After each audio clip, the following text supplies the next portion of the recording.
Classic Buffalo family. This is me, Ryan, speaking to you on the telephone through the Anchor app. This is book 16, I believe, where I'm talking with my buddy, my pal, my amiga, Dabney. I've modeled with her a couple of times. She's such a sweetheart. Really has a heart for what I'm doing, and has some really cool passions. And honestly, this conversation is just two goofballs being themselves, and then we interject some mental health stuff into some everyday conversation. I really think you're going to enjoy it, so let's get to it.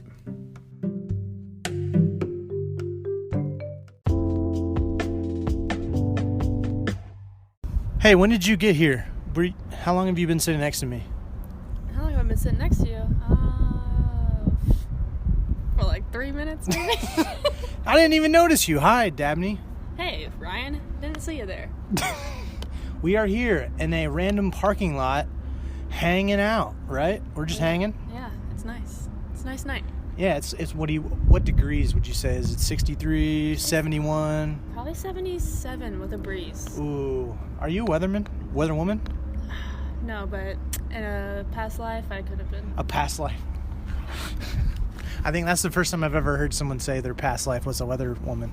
You never know. You could be like a gladiator or like, Betsy Ross, but you chose weatherwoman. Definitely weatherwoman. So let's a legit question. Okay, let's think about this. What do you think if you had a past life? What do you think? I would be probably a dog. A dog? Yeah. Okay. Have you seen that movie? That's like all the dogs, not the dog, but it's the same dog that gets like reborn. I know what you're talking about. I think I cried in the preview, so I don't know if I want to watch it. I felt the same way. I was like, that's such a cute idea, because then like the dad reckons like, oh, you're Bessie, or just whatever the dog's name. Do they keep naming the dog the same thing? Because I feel like that's kind of weird. No, I don't think so. But it's like the dad like knows it's the dog, just reincarnated, that makes it better. And he kind of like does this weird eye to eye, like take care of my daughter, like a Liam Neeson like type of, Man, speaking of Liam Neeson, do you think it's weird how people still don't they don't stop taking his family? Like you wouldn't. It is a little odd. Like, come on, this guy definitely has top security at this point. Well, like I remember there's another movie like, oh, Liam Neeson's in a movie, and I was like, I was like, damn, how many times? It's not the daughter every time, right? Well, it's like daughter, mom, or whatever. But then like he came out with another movie, and it's almost it's his son. Like it's like Taken in ice. It's like where his son gets murdered or whatever, and now he's just killing people in the Arctic. Like it's just like so weird. That's because he can't play any other role. That's the one role he can play. That's so true. Someone stole my family member. Did you ever watch Malcolm in the Middle? I watched it some. Like the guy, you know what I'm talking about? The guy who plays Breaking Bad. Or yes. Yeah. Like everyone's like, oh, he's the funny guy, and then like he plays like Walter White. And he played it even better than Walter White. I know, right? It's so interesting how like you can be known for something like your entire life, and you're like, oh, that's actually not. You'll see like a lot of art. Like, have you seen like there's YouTubers who do like funny videos, and then they start getting into music? Have you seen that? I haven't, but Jim Carrey, he's one. Because now he's like a artist. He paints like crazy murals. Oh, yeah. Stuff. Yeah. I'm pretty sure it's Jim Carrey. Yeah. Yeah. I know what you're talking about. My favorite, he has one of my favorite quotes. You know what I'm talking about? Which one? The one where he's like, his dad told him you can fail at something that you don't want to do, so you might as well fail doing something you want to do. I like that. Yeah. It's my favorite quote. It was because one of his like speeches at college or whatever. I usually save this for the end, but what's like a motto or phrase that you've heard like recently that's kind of like helped you, like, or, I don't know. I don't know about a specific phrase maybe, but just something that I've personally started living by is like knowing when to be a little more selfish. I think that's like something that I've started to realize a lot more lately, that it's not a bad thing to start taking care of yourself and prioritizing yourself if it's like for your mental health. But I don't know like necessarily like a motto, but that's like kind of what I live by right now. Yeah, that's good. You can't take care of others unless you take care of yourself first. Yeah. I definitely have struggled with that in the past, that I've started realizing that a lot more recently. Right. And I think it's a good thing. So Yeah. Yeah, just because you get burnt out. So, like, your well from which you can pour into others just gets so dry so quick unless you're like, yeah. Well, I heard this other day on a podcast. This guy was like, when you're in an airplane. Was it your podcast? No. That's funny.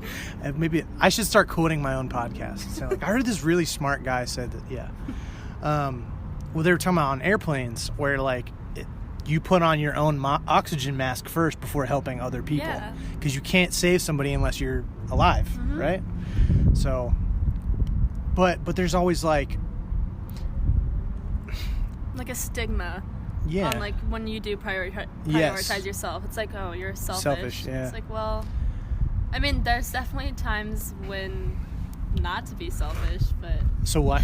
Yeah. Oh, for sure. I learned in some psychology, because you and I both love psychology, and we'll get into that, like with you. But something about when you have to feel like you take care of others, like you want to take care of other people, it's because when you were a child, you wanted to do that so that your family structure was like all good. So you got used to taking care of everybody else before yourself at a very young age. Like, it's just certain stuff you don't think like that started at a very young age. That's interesting. Could make sense.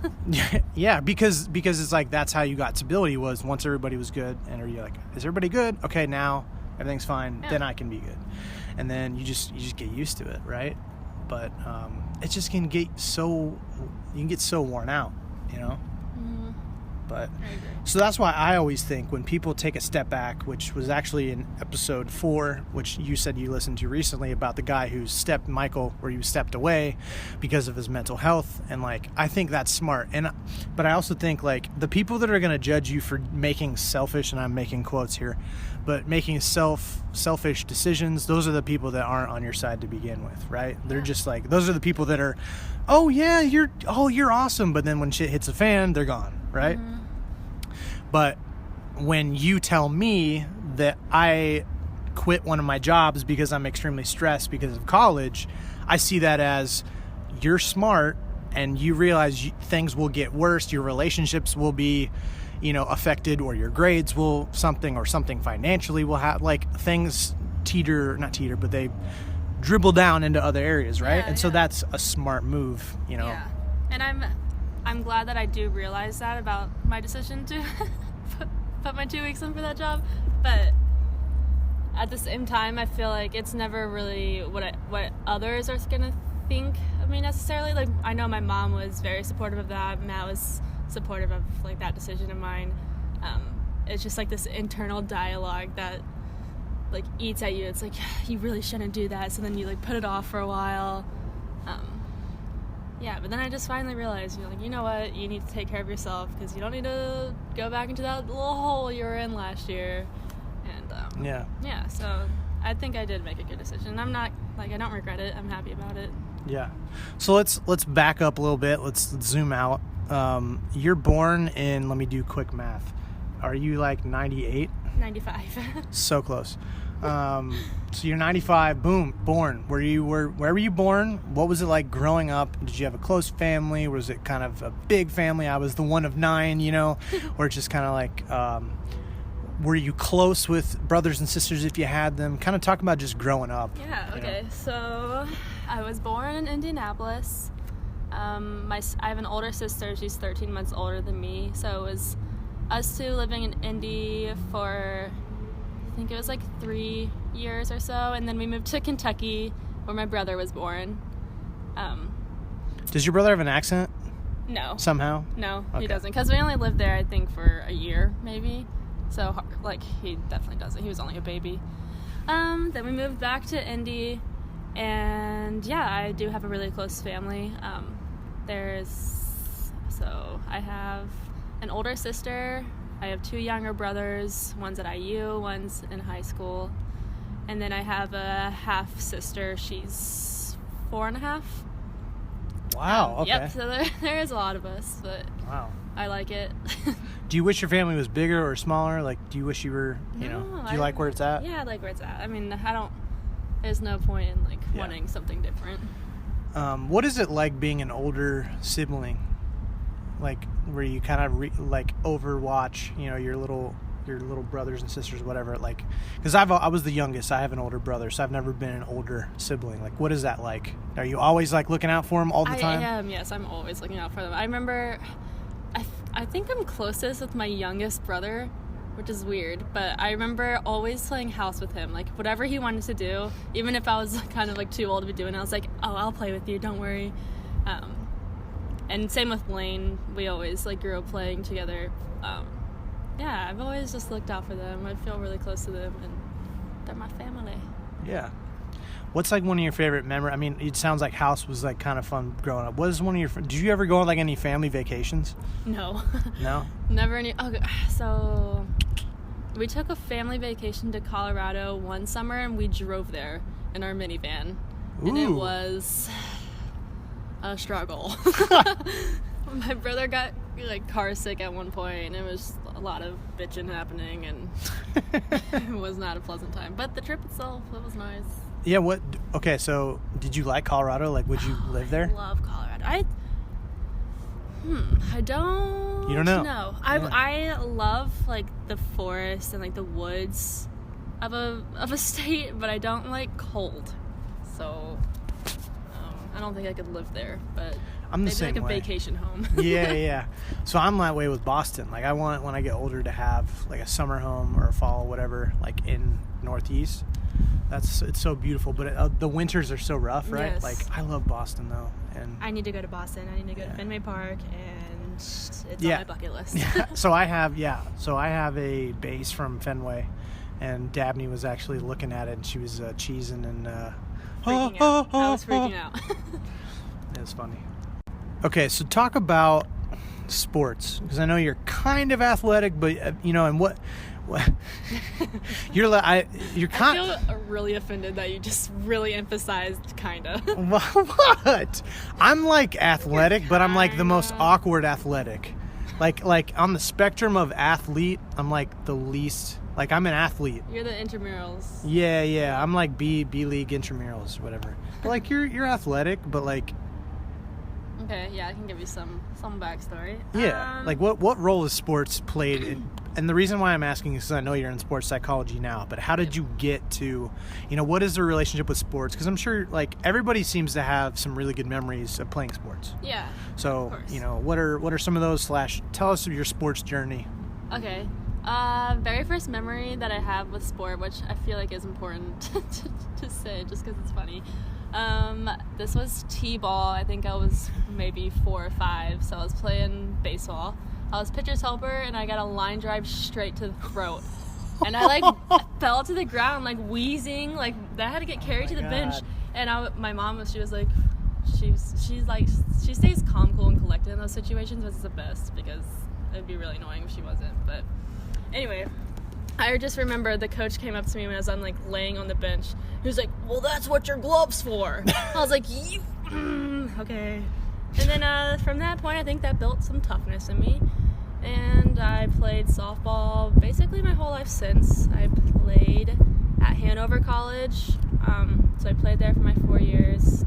And I played volleyball since 8th grade. I played volleyball at Hanover my freshman year. You're kind of tall. You're 5'10", 5'9"? No, I'm 5'8". Okay. Well, like I'm 5'8". 5'7" and 3/4 maybe. That's I say the same thing. I'm 5'8" and 3/4. Yeah. Yeah, but I say 5'9" on a good day. Yeah. Yeah. Did you play does volleyball? Do you have a position like where you always in the front? You rotate, right? Yeah. Okay. But since I'm not that tall, I'm more of a passer. That's kind of more my forte. Okay. But so I stopped playing volleyball after my freshman year, and then I've played competitive sand volleyball pretty much every summer since college. I don't know if I've told you this, but I tried like doing like open gym volleyball.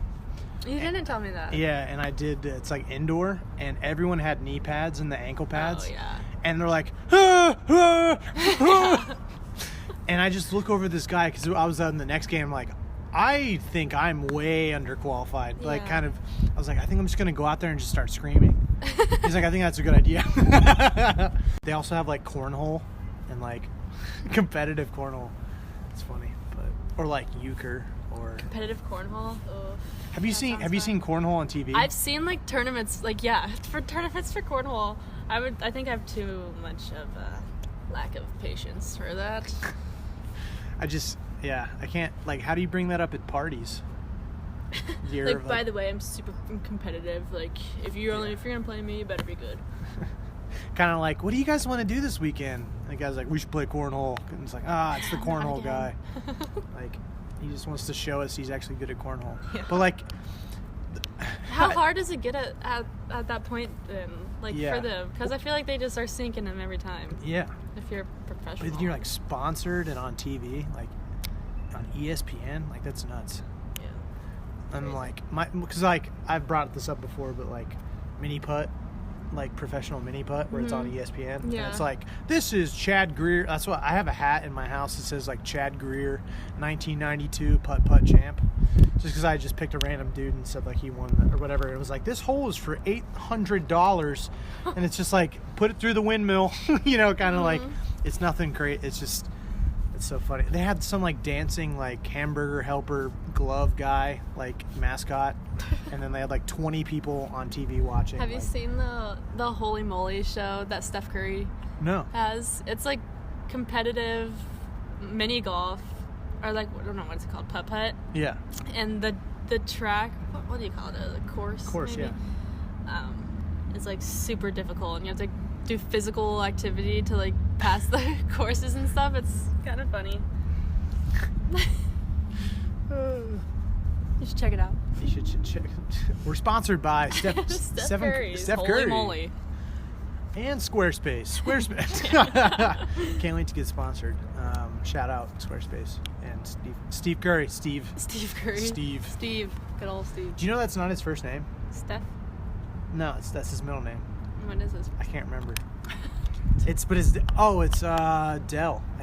I think Del Curry, his dad, and I think he's the second. Okay. Both of their middle names are. I don't know. I might get torched for being totally wrong. But I think it's Steven. God. I'm at Stefan. Mr. Curry.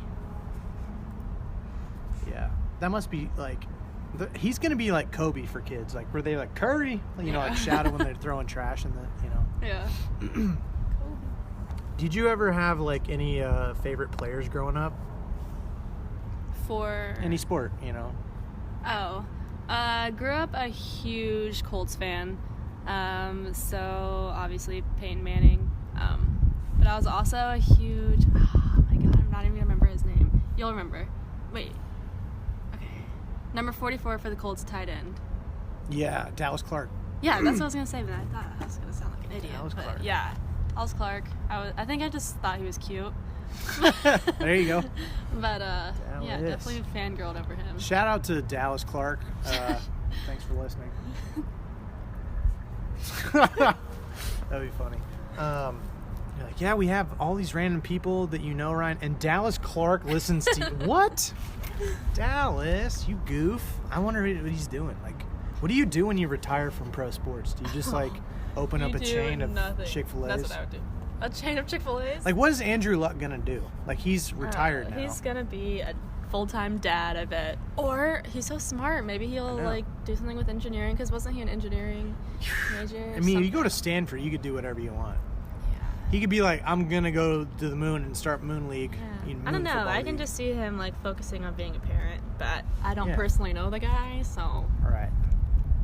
Huge jerk. I'm just kidding.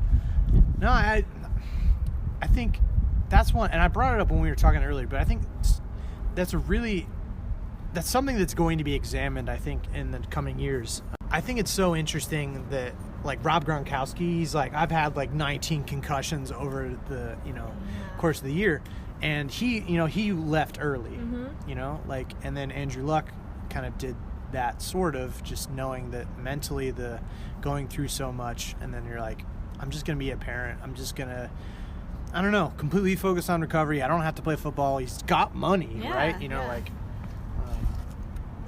do you agree with his decision? Oh, yeah, I agree with it for sure. I think I personally, like, as a Colts fan, when I first found out, I was at the casino and I found out that he had said that he was retiring whenever he like made his announcement, and I was like pissed at first because I didn't know why, and I feel like that's a big reason why Colts fans were pissed at first, because nobody knew why. It was just, I'm done with football.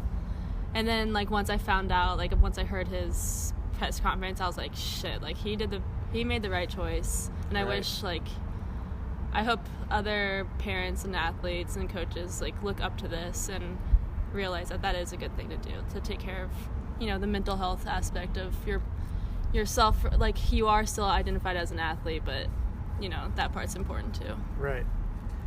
What are there, like, your favorite memories growing up? Are there anything, like, you know, traveling? Was it sports? Was it, you know, is there anything that, like, you're always going to remember? Yeah, I feel like a lot of my memories come from sport, just because growing up every weekend it was softball tournaments. So I feel like some of my best memories come from those. And one that I remember that I won't ever forget, we had a softball tournament out in Colorado, separate from my family trip, and we went whitewater rafting, and we did all these cool things, and I don't know, yeah, most of my memories come from my softball tournaments over the years. Right. Why did you, so you grew up in Indy, and then, like, let's go to high school, right? Like, we got high school Dabney, right? We're like, oh my gosh, what's up guys, I'm high school Dabney. Yeah. Right? That's what you sounded like, just so you know. That's exactly. So why did you choose Hanover? What was the, you know, it's a little far away, I can't remember how far, but, you know, why did you choose Hanover, and what was your kind of, did you go right into sports psychology right away, or, you know, what were your thoughts on all that? So I was looking to play softball in college, so I had a few other schools in mind and a few other schools that I went on visits to, but when I visited Hanover, it just kind of felt like that immediate connection was there, and I just kind of, I guess, fell in love with the campus itself, and I connected well with the softball coach, so it just seemed like an easy choice to do that. But in terms of sports psych, I didn't really even know about sports psych until I was a senior, so I was just a general psychology major throughout. Like, that was my degree at Hanover. And then, yeah, I met some dude at a volleyball tournament that taught me about sports psych when I was it was like my first summer going into senior year of Hanover. And then I started just researching sports psych a lot, and I loved it. What's something that you've learned that's kind of something somebody might not know about sports psychology? So I guess just because I'm in the class right now, I'm in a sports soc class, and there's just so much that goes, like, behind the scenes of sport that is just insane. Like, racial topics, gender topics, like, we talk about all these things. I'm like, I had no clue that was even, like, an issue. Yeah. It's interesting learning about all that stuff. Yeah, what are your thoughts on, like, the whole Women's World Cup situation? And, like, I love, I don't know why, but when I was at Taylor, I would go to women's basketball games a lot. And people were like, why would you want to go? Because I think the athleticism of men's sport is definitely there, but, like, when I was watching women's basketball, the fundamentals were so much better. Yeah. And it's like almost more passion goes into women's sports because they know that they're not going to get the, like, media coverage for it. That's like the people the women who are playing their sports, they're doing it because they love it and it's their passion. In your field, what is the female to male ratio? I'm curious. Do you know? I don't really know. Are you the minority of sorts? No, I wouldn't say. Okay. Well, so my dream job, it's kind of out there, but I want to be a sports psychologist for an MLB team, and that I would definitely be a minority. I know there's 2 women that I know of, at least right now, that are with minor league teams. So I'm like, but I'm going to still aim for it. It's my goal. Yeah, that's awesome. So if they could start there, then, you know, they can end up where they want to be. Yeah. If somebody who looks just like you's done it, you can do it too. Yeah. But honestly, not even that. It just, if nobody went to the moon and we went to the moon, there wasn't like a guy like, oh, well, she's been to the moon, I can do it too. It's like you just kind of do it. Yeah. And where there'll be the first women president, or there'll be the first black president, or first XYZ, you just kind of, if you see a change in the world that you want, go make it. Yeah. You know? And that's really cool that you want to do that. Do you have a favorite team you'd want to psych for? I'm obviously a Red Sox fan. However, like I said earlier, do not like the cold. But I would not be picky. Like, yeah, if they called you up and they're like, hey, but if I had the option, Marlins. I don't know. Is there a front office? Like, do you study that at all, or kind of like, are you interested in organizational structures of teams? I've always been curious about that stuff myself. Kind of like, oh, they have a really good organization, or you know. Yeah. I mean, I feel like if you want to have a career that you're most comfortable in and something that works best for you, that's something that I personally would try to look for in a team, but I don't know. Well, I really don't know. I was just saying, do you know any of the teams that you're like, oh, they have a really good organization? Oh. Maybe you don't necessarily like them or whatever, but you're like, they have a really good organization that I've heard of, or you just from observing.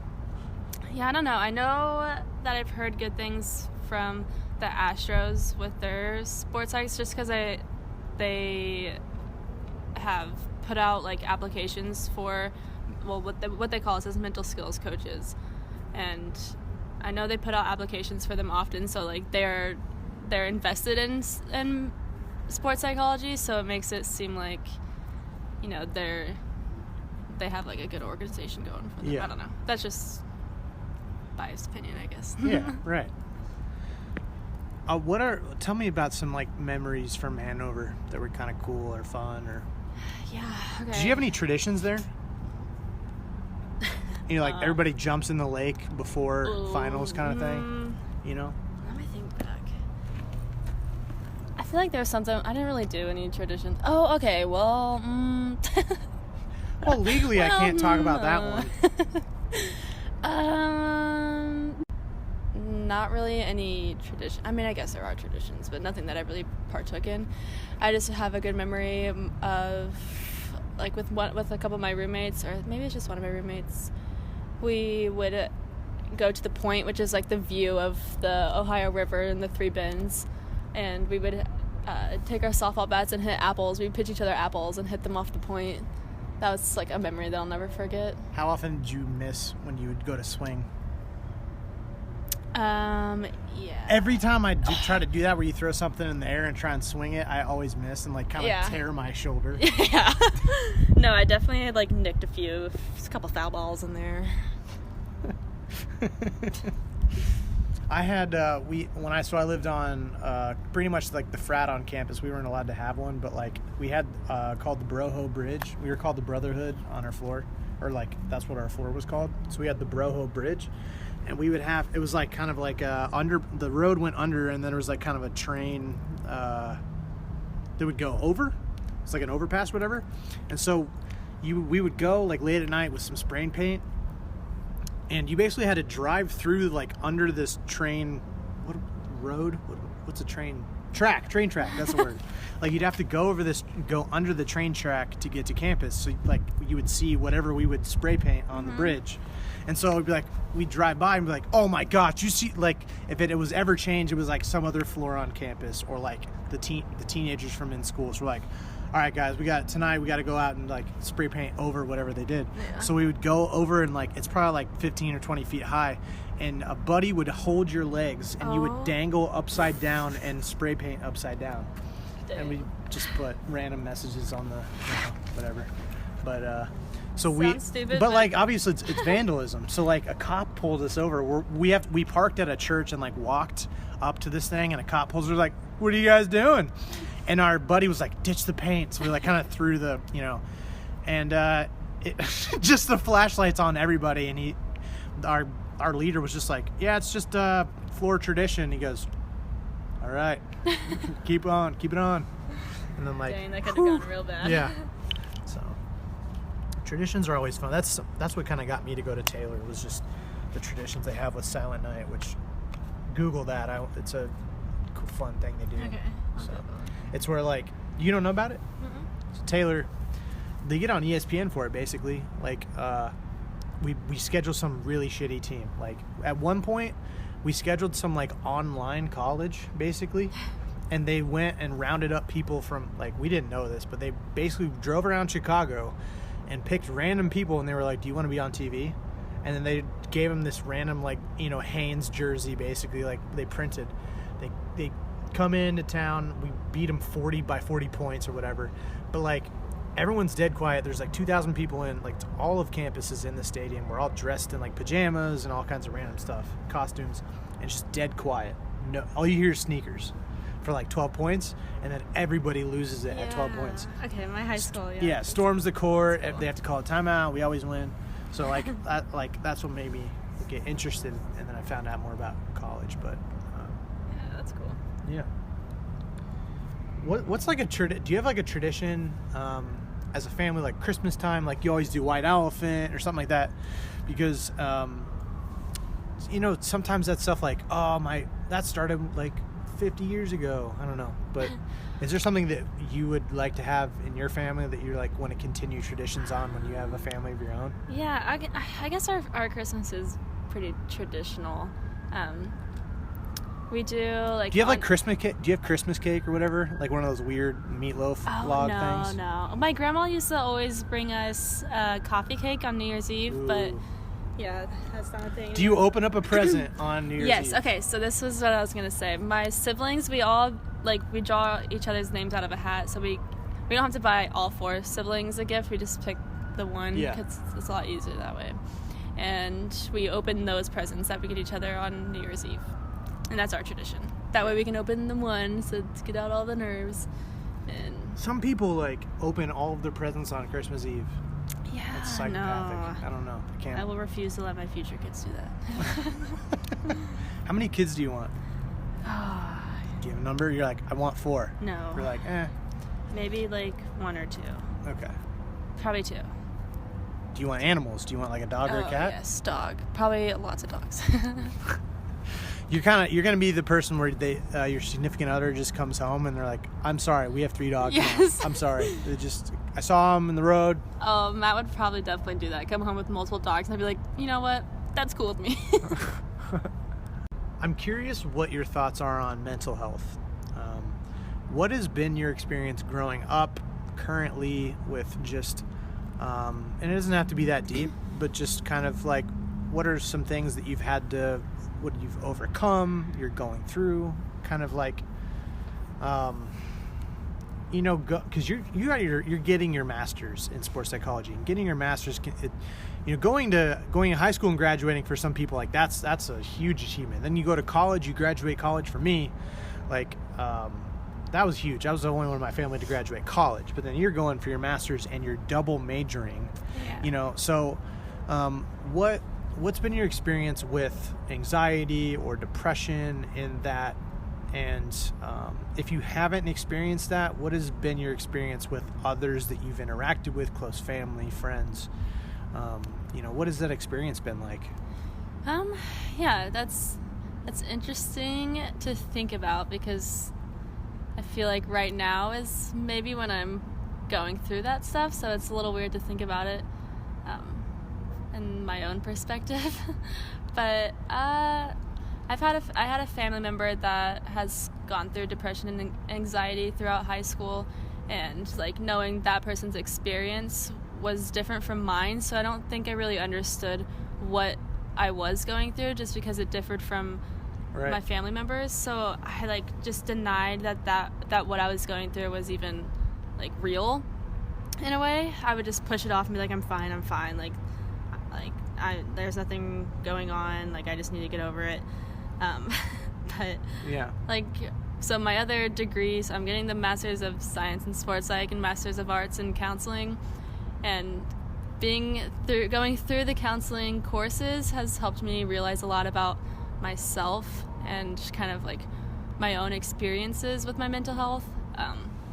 So I definitely have realized that it's something that I'm going through currently, so I can't really offer much in terms of like how to get through it or over it. But how would you describe anxiety to someone who's never experienced it before?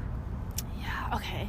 So this is funny because I had a client recently who we talked about this with, and I kind of explained it as like holding a huge pile of textbooks They're like so high you can't even see past them. Like, and the books are just like so heavy, your back starts to hurt, and like you start slouching over, and you can't focus on anything else except for those like heavy ass textbooks in your hand. Yeah. And I feel like that's kind of like what anxiety feels like. Like, you can't see anything else because you're just focused on like all those textbooks that you have to like get rid of and go through.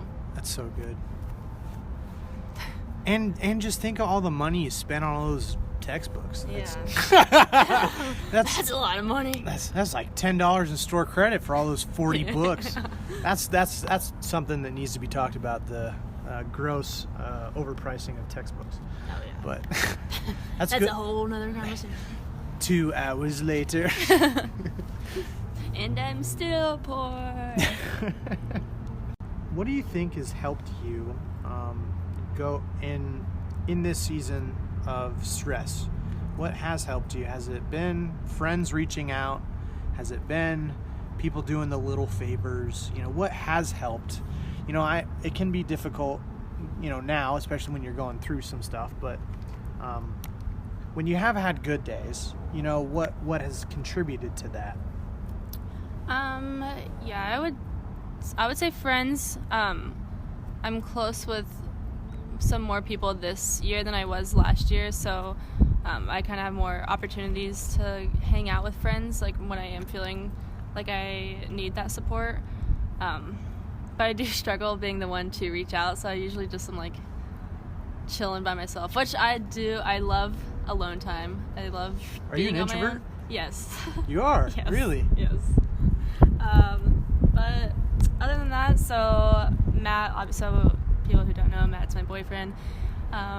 He supports me a shit ton, and that always helps. If whenever I'm feeling like stressed out, I'll just like call him, and he kind of like puts my perspective back in check, because I always make things seem like a bigger deal than they are. Right. And also my mom. I haven't really been super. I've always been close with my mom, but never to the point where I would like share like my feelings or whatever. But she actually recently reached out to me on her own, just because she could actually tell that I was like going through some things, and she like wrote me a really nice letter and like sat me down and talked to me, and like just knowing that she was like offering me that support was amazing, because I was like, at first I was kind of concerned that I was just going to be alone all the time, which because that's what I prefer. So knowing that people have been putting themselves out there to support me definitely helps. Yeah, I think it makes me feel like some tension gets removed with that. If I'm in your shoes, what's your advice to me? What's your advice to me? I need that. No, like, I'm asking as in, like, if I'm, like, I'm really anxious, or, like, I don't know how to improve my situation, or maybe... Yeah. No, I see what you're saying. Yeah. Like, how would I prefer my friends to help me in a way? Yeah, sure. Let's go with that. I'm the type that doesn't really like to actually talk about their feelings. I just like to be distracted at the time that I'm feeling that way. So I guess just advice for people. Let me ask you this question. Did people ask you what you needed? Did people ask you, hey, what can I do for you? And then you kind of responded with like, hey, this could help? Or did they just kind of happen to do what would help? Does that make sense? Yeah, I feel like they would. Okay, it depends on the person. Matt, he always will ask, like, what can I do for you? Like, is there anything that I can do that'll make you feel better? But like my other friends that see me more often at school, like they can just physically see that, like, if I'm having a shitty day, so they'll go out of their way and just like they'll text me like, hey, do you want to grab a beer tonight? And I'm like, yes, you read my mind. Right. So yeah, it just depends, I guess, on the person. Yeah. Where do you think we are as a society with mental health? You know, what's the thing that we need to work on the most, and what's something that you're hopeful for? I think society has done a lot, especially our generation, the younger generation. It's like more the norm to accept that you are having mental health issues. So I think that's amazing. But I also think maybe a problem is still like the way that it's portrayed in the media. It's just, there's just such a negative stigma to mental health and like admitting that you do have a problem.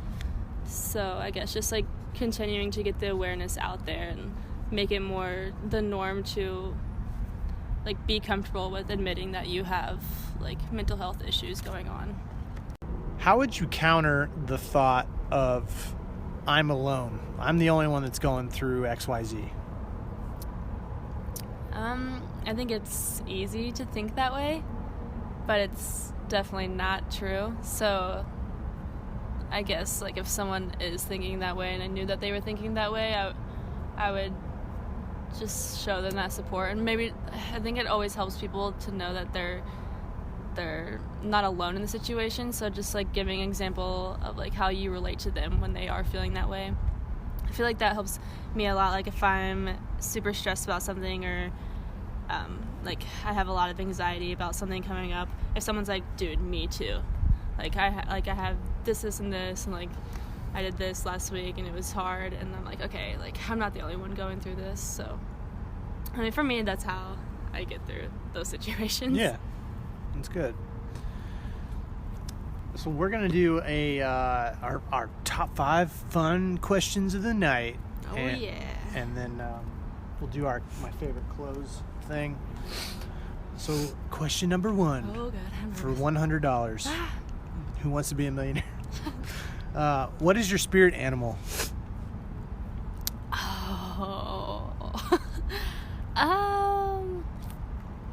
Is it boring to say a dog? No. I love dogs. Well, what kind of dog? My dog, Coda. I'd be Coda. What kind of dog is it? We don't really know.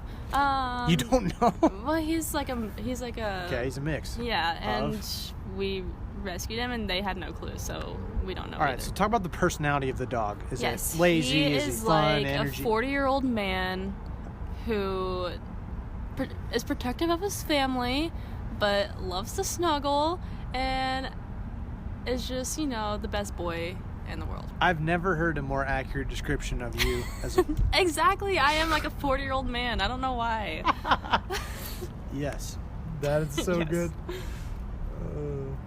What was my spirit animal I said? I felt like it was a dolphin or I'm an otter. Yes, an otter. Do you know that otters will carry rocks that are generational?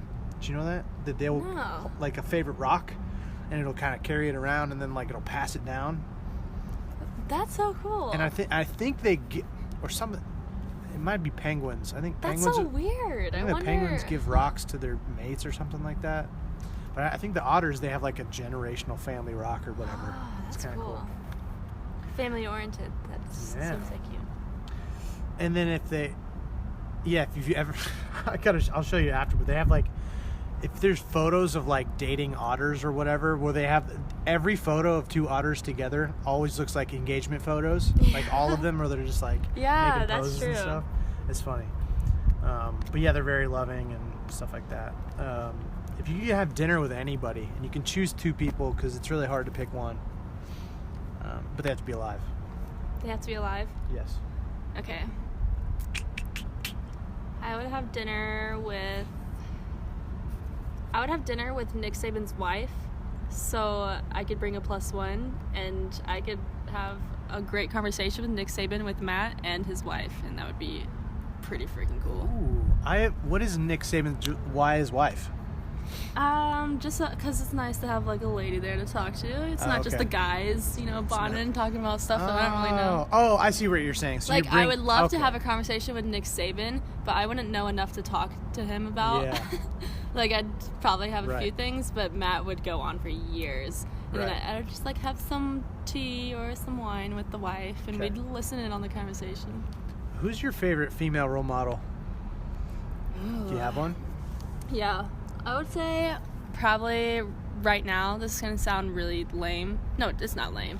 I'm going to go with Miley Cyrus. I think she's a badass, and I think she does what she wants, and she doesn't care like what people think about her, and I think that's a good trait to have. How important is that for women growing like today to have a role model like that challenges the status quo, or because it's really interesting, especially with all the Trump stuff going on, and I'm only getting political because of people were saying that it's possible that Nancy Pelosi could somehow become the president at some because of all the impeachment stuff. But my point is, like, Elizabeth Warren is leading in the polls for the Democrats, and people are like, oh, she could be the next president, or Kamala Harris or something like that. And then you have Miley Cyrus or Megan Rapinoe, or like people who are strong female leaders in culture. Cardi B, just how important is that? I'm doing kind of a sidetrack, but this is a good kind of topic. Yeah, it's definitely important because that's the direction that society is taking, gender roles at this point, and that's great. And if these celebrities weren't standing up for themselves, then, people who aren't famous, like the norm, they're not gonna feel like they can do that. So it's great that those celebrities are kind of going out on a limb to like put themselves out there like that, and I like it. I think it's amazing. Sweet. What's the game no one can beat you at? That's a good question. Hopscotch?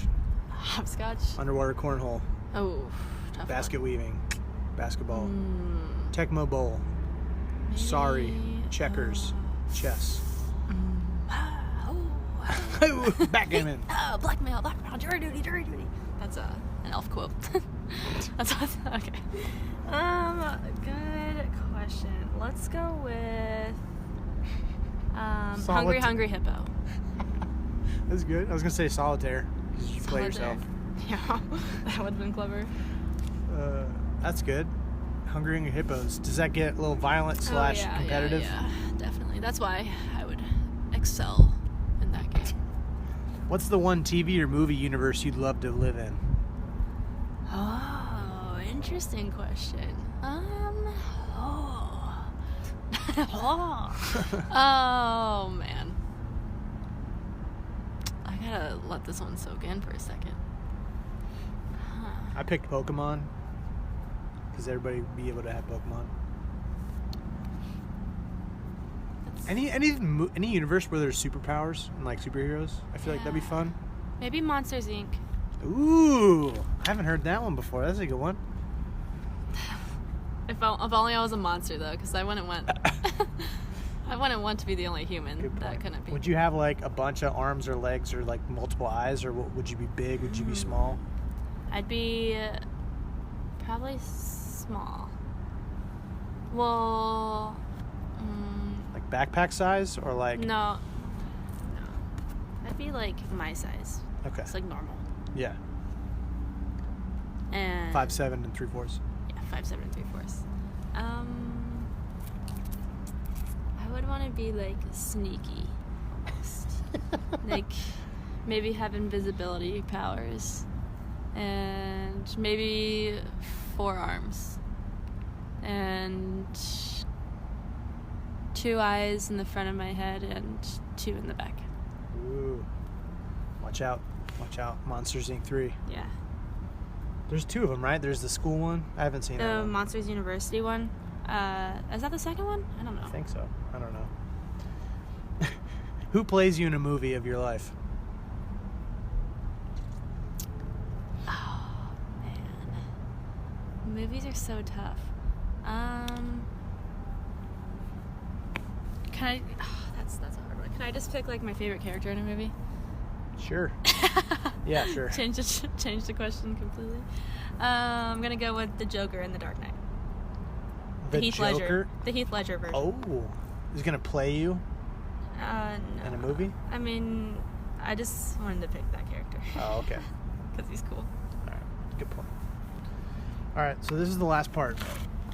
You're going to pick one person, doesn't matter who, but you're going to encourage them, thank them for their impact on your life, give them a shout out, just kind of pour into them, and then you're going to tell them you did that, and they'll listen to this part of the podcast.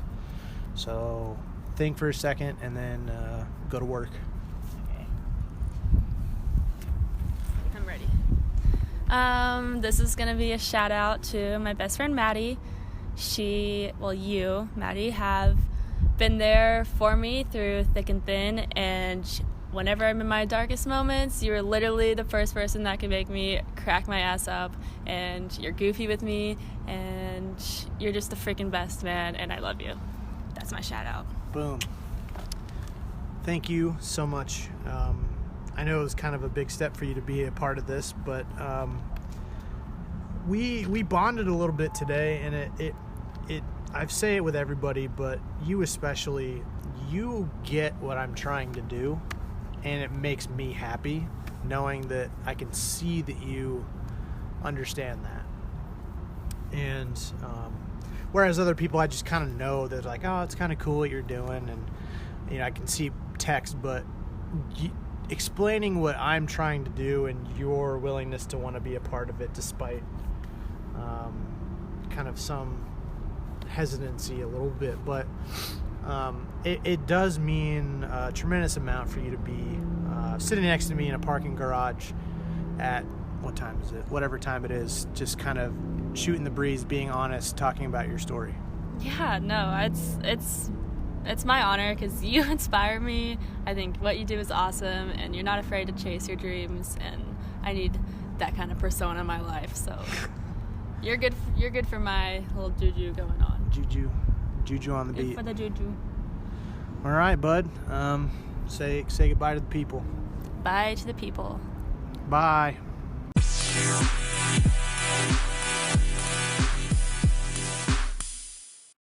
Hey everybody, this is Ryan from the Classic Buffalo Podcast. Wanted to take a second to talk about Anchor, how I'm actually making this podcast happen. Super happy that I'm partnering with them.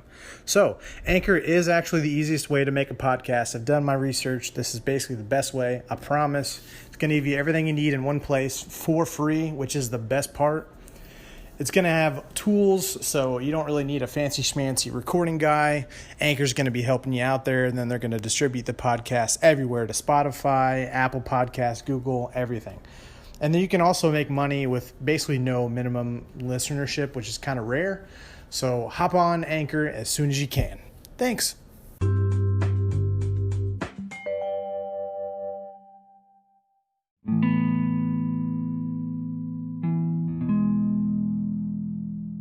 We just got done talking with Dabney. She's the best. I think we're going to start hanging out a lot more because she's one of those people that, for me, I always get really encouraged and really high energy. Like, when I hang out with her, I'm able to be goofy. She's able to be goofy. It's a great setup that we have. That and she goes to Ball State right now. But I think it's good to surround yourself with people, like Dabney, or for me, another person's Alex, which hopefully I'm trying to get her on the podcast as well, just because she's really making moves in the city, and also just such a light to the world, just like Dabney is. But Alex is doing more the fitness route, working really hard. I think she's working for gyms and going to start her own thing at some point. But anyway, point being, I think we encountered some anxiety with Dabney. I'm just going to talk about it because I think it's helpful. Dabney was kind of anxious about doing the podcast, but I was there, and I try and make my friends and just people I interact with, make them as comfortable as possible. And I think once we got going, it was pretty good, and I think the episode turned out pretty good, honestly. Just shooting the breeze, and then we kind of dabbled in some mental health stuff. And I think we overhype things a lot. We really do. We think we have expectations, or we play it. We can catastrophize. We can play out every scenario of how it goes wrong, but then we kind of forget, what if everything goes right? And sometimes, or majority of the time, it ends up being a combination of both, right? Like, AKA the middle. It ends up being both, like, it was hard, it was good, And I think realizing the dichotomy of any situation, that I see it most in interactions with people. If you have a bad interaction, there's the tendency to blame it all on yourself. I was awkward, oh my gosh. But then you forget that there's another person. Maybe they were really awkward. there's always two sides to every story, and I'm really proud of Dabney. Just even if it was just a tiny little anxiety, blowing it up out of proportion, she powered through. We were at dinner, and I mentioned it when I was talking with Dabney, but when I was telling her my story, and when I was telling her my hopes and my dreams and my passions for Classic Buffalo and traveling the country and speaking on mental health, maybe at college campuses, and planting these little groups of basically group therapy, but making it fun, where you go around in a circle and you share everybody's story, and then you go and give feedback, and you build that community on a college campus. Because the best form of that is at a hospital, and you have to go through a 4 to 6 week program, and you have to go through kind of even a financial burden. I mean, you're going to the hospital. So then on top of that, you're going to the hospital 4 to 6 weeks. Then you pay for that. Then you get access to one night a week.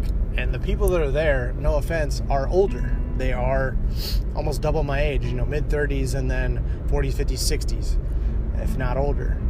So where are the people that are like 17 to 35? Well, they're not there. If they went through the hospital, none of them are going to that. It's not cool to go to the hospital. It's not practical. So I want to create a group on college campuses where you can go and just have community.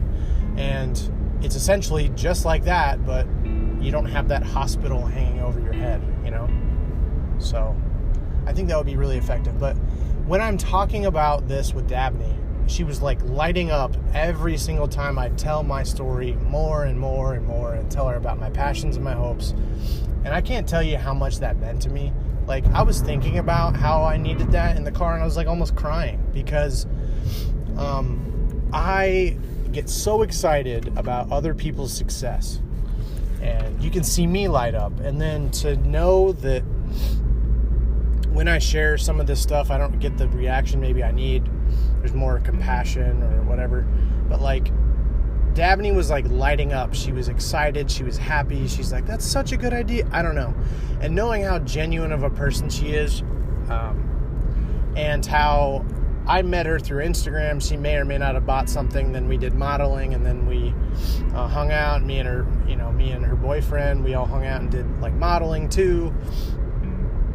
But she means a lot to me, kind of very quickly over time. Well, not quickly, but she was in my last episode of Good Will Hunting, and she believes in me. And that's like, I don't know, it means a lot, Dabney. And you could see it in her eyes. And that, like, I really needed to see that, because doing this podcast especially brings me a lot of joy. And I know it's something I need to be doing. I have to edit the podcast, but it's not that big of a deal. And I get to learn so much more about different people, learn stories I've never heard before. I get to empower others when they share their story. And she's going through it right now. And she's also had a lot of really cool support, and especially Matt. Shout out to Matt for being there for her, and her best friend Maddie and stuff. You guys have been a big part of supporting her, and I really like her. I think she's an awesome person, and so if you guys support her to make her feel that way, sweet, because she's an awesome person and deserves to have the best that she can. So I'm excited for her. I'm excited for everyone I've talked to on this podcast. I haven't run into a single bad person. It's really worked out. I can't wait to keep doing these. So thank you so much for listening. This has been me, Ryan, sharing another person's story, just shooting the shit, shooting the breeze. If you want to be on the podcast, just DM me on Instagram at Classic Buffalo. If you want encouragement, let me know. I'll try and be there for you.